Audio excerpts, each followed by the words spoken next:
everyone, this is Kirk here again at Option Alpha, and welcome back to the live here. And today we're going to be talking about why the world is flat. Now, we talked about this earlier and kind of hinted to this a little bit, but I think today's discussion, I hope, will really help out, because there are three things I believe right now that nobody is looking at and are going to dramatically shift and change the way that we all invest in the future. And the reason I call this the world is flat is because if you think back, a couple hundred years ago, right?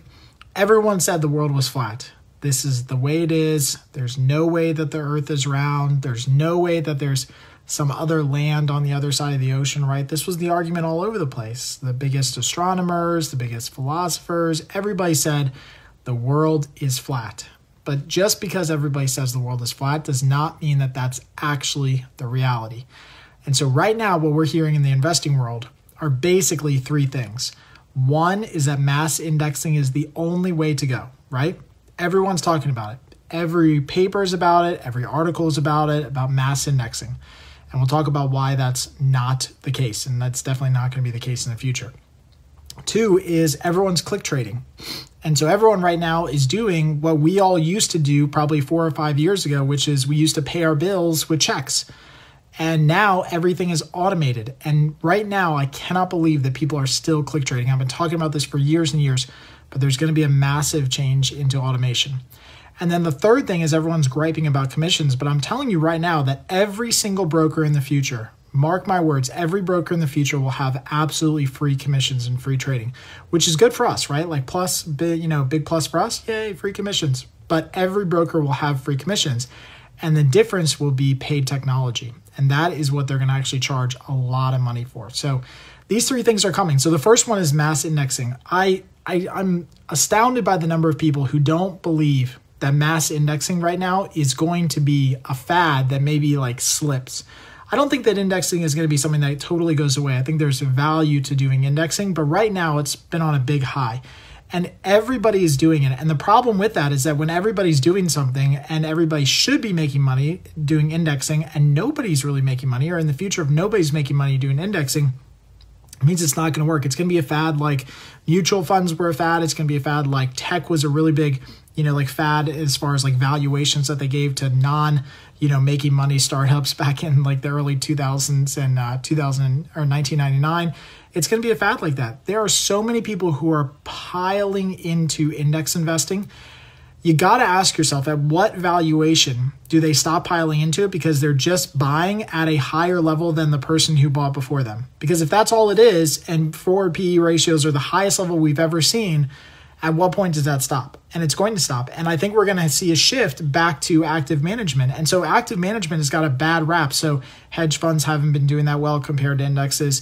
But that doesn't mean that it's going to be this way in the future. And I think active management, I think hedge funds, I think all of this is going to come back around. And you're going to see a big surge in some of this stuff in the future. So be on the lookout, because when everyone's piling into these indexes, that doesn't necessarily mean that they're buying at the best levels. Just because the next group of cash that they have, they just invest in the index, they have no idea what the valuation is, right? They don't know, if the index is overvalued, if it's not, what are the underlying, components of the index? Are they trading at, 40 times PE? Are they trading at 10 times PE? Nobody knows that. You ask people like what those answers are, nobody knows. They just know buy the indexes, and that is going to definitely disappear. The second thing here is click trading. And that one's my favorite because I've called this for a long time. And now I'm happy to say that we have the technology that's going to start transitioning this in the option space.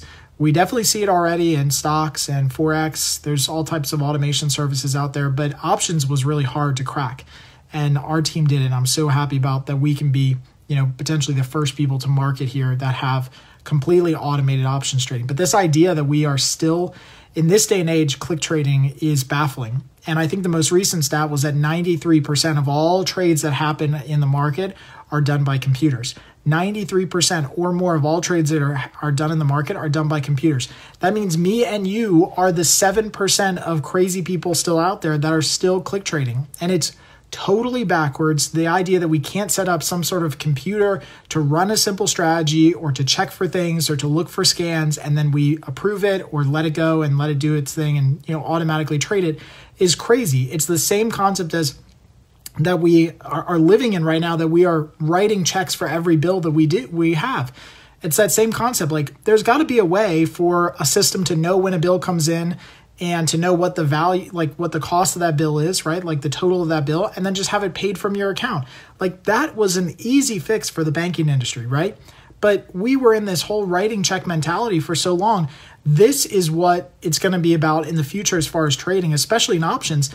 The days of click trading are going to be so gone. It's not even going to be funny. I mean, we're going to look back on this and be like, I can't believe we used to actually click a mouse. We used to, have to log in every day and go to our computers and click a mouse and make a trade. And it's the same concept as auto bill pay. Like, I couldn't believe the number of people right now that would go and write a check for every single bill that they have. Like, if you said that we had to write a check for every bill that we had, we'd all like throw our hands up and go crazy. If we had to write a check for Netflix and for this and for that, we'd all go bananas, right? That's what it's going to be in the trading industry in less than a year. I mean, less than a year, it's going to happen so fast, and we're going to be the ones to, kind of push this forward. There's going to be no more click trading in the future. Click trading will be a thing of the past. Just like writing checks to pay all your bills every month is going to be was a thing of the past. And that's what it's going to be for click trading. Now, the third thing here is commissions. Now, everyone's griping and groping about commissions. Everyone's mad about commissions, and I get it. It's a cost of doing business, right? But commissions and fees have come down. And now what we're seeing, the compression that's already happening in the ETF space, where commissions and fees on ETFs are now going down, we're going to start seeing that across the board for brokers. In fact, I think Robinhood was a great example of this, and they're going to lead the way for sure, but I don't know if they're going to be the end-all be-all for this, but they led the way as far as offering free commissions and using technology as a way to allow people to trade, and that's amazing, right? Every broker is now going to follow suit, and all commissions, I think, on trades in the future are going to start slowly creeping down until the point at which everybody is free. And the playing field is so squeezed out, it's so bare minimum that everybody has the same commission, which is free. And that's hard to imagine right now, but the reality is that's where this industry is going. So the next question is going to be, well, how do brokers, how do exchanges and funds like this make money? And the simple answer to this is they're going to make money off of A, management, or B, technology. And that's really it. So you look at like a broker like Robinhood, they make money off of margin, right? And offering people margin, the ability to trade more, right? Eventually they'll probably do management. Hopefully they'll do more technology stuff. But that's where they're going to make their money. Every broker is going to go to this model. So now you have to think to yourself, well, what are the technology pieces that I need to learn right now that can help me make more money? Because if the brokers aren't making money on commissions, then they got to be making money on something else. So what do I need to, kind of get ahead of or even participate in to some degree so that I can be on that forefront, that cutting edge really?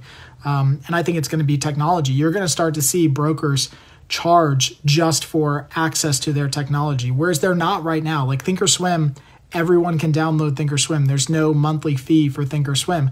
But if they go to a model where all commissions are free, they're going to start charging for access. And they're going to start charging for access to different parts of Thinkorswim. Maybe it's, the charts versus the analyze tab. You're going to start to see that technology becomes the piece that they start charging for, just like many other services out there have gone to this freemium, to paid model. So hopefully this has been helpful. Like I said, I think the purpose of doing this is just to let you know that, like a lot of people are shouting a lot of stuff right now. And it seems like to me, like everyone's screaming the world is flat. Mass indexing, click trading, commissions are high. We can't get around this stuff. But I'm telling you, this industry is changing so fast. In a year or 2 years from now, all of this stuff will be completely different. And I hope that I look back on this video and say, look, I told you guys so. This is where these things are going. I can see the writing on the wall. It's not actually that hard to see where the industry is developing and changing right now. So hopefully you enjoyed this. If you did, please let me know. Give me some thumbs up, some hearts down the bottom right-hand corner. Also, if you enjoyed it, please share it with your friends or family or coworkers, your investment manager, anybody who you think would get some value out of this. So tomorrow we're going to be talking about, when we jump back on here live, we're going to be talking about these 3 childhood gaps that I wish I still had as an options trader.